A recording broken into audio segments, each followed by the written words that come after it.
السلام علیکم ورحمۃ اللہ وبرکاتہ۔ یہ لاہور سے بھائی میرے پاس مریض آئے ہیں۔ ان کے گھر میں جادو جنات کا مسئلہ ہے، بے برکتی ہے، بچے لڑائی کرتے ہیں، آپس میں بھی لڑائی ہوتی ہے اور مقروض ہیں، بہت زیادہ یہ پریشان ہیں، بیماریاں بھی ہیں ان کو۔ یہ میں پانی کے اوپر میں نے عمل بھی کر کے دیا ہے، اس کے استعمال کا طریقہ بھی بتا دیا ہے، اور دوسرا میں پڑھنے کے لیے میں نے ان کو 21 دن کے لیے یہ عمل دیا ہے، میں نے لکھ دیا ہے، وہ میں آپ کو بھی بتاتا ہوں۔ اگر آپ کے گھر میں جادو ہو، لڑائی ہوتی ہو، بے برکتی ہو، اولاد نافرمانی کرتی ہو، دن بدن قرضہ چڑھتا جا رہا ہے، تو پھر آپ سورہ یاسین کا یہ عمل اس طریقے سے کریں جس طریقے سے میں بتا رہا ہوں۔ انشاءاللہ 21 دن سے پہلے ہی دن سے جادو بھی ختم ہونا شروع ہو جائے گا، برکت آنے شروع ہو جائے گی، قرضوں کی لعنت سے اللہ حفاظت فرمائے گا، اولاد فرما برداری کرنے لگے گی، یعنی کہ گھر جو ہے وہ جنت سا بن جائے گا انشاءاللہ۔ کرنا آپ نے یہ ہے کہ سورہ یاسین کو باوضو ہو کر نماز مغرب کے بعد پڑھنا ہے، اور سورہ یاسین میں 7 جگہ پر لفظ مبین آتا ہے، ہر جگہ پر مبین کے اوپر رک جائیں، اور 11 مرتبہ سورہ بقرہ کی آخری 2 آیتیں پڑھیں، 11 مرتبہ ہر مبین کے اوپر۔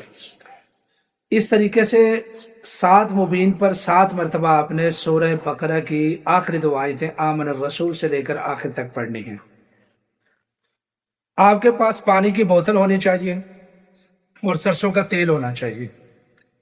پانی پر بھی دم کریں، تیل پر بھی دم کریں، اپنے آپ کو بھی دم کریں۔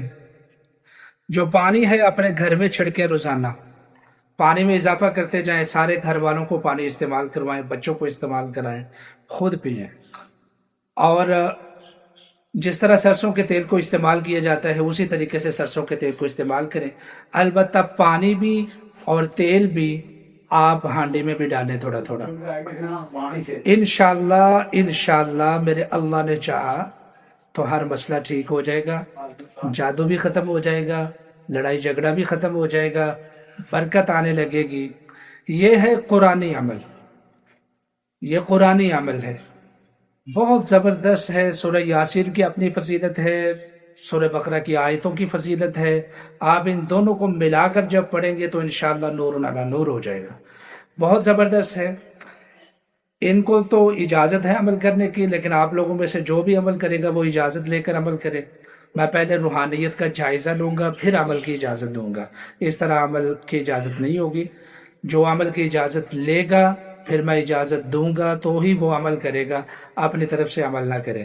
اب کئی لوگ ایسے ہوں گے جو کہیں گے کہ یہ اجازت کا کیا چکر ہے اس میں، تو جو لوگ ہمیں فالو کرتے ہیں وہ سمجھتے ہیں۔ تو انشاءاللہ العزیز یہ عمل آپ کی زندگی یعنی لائف چینجر، یہ عمل ہے، بہت زبردست ہے۔ اپنا خیال رکھیے، بہت شکریہ۔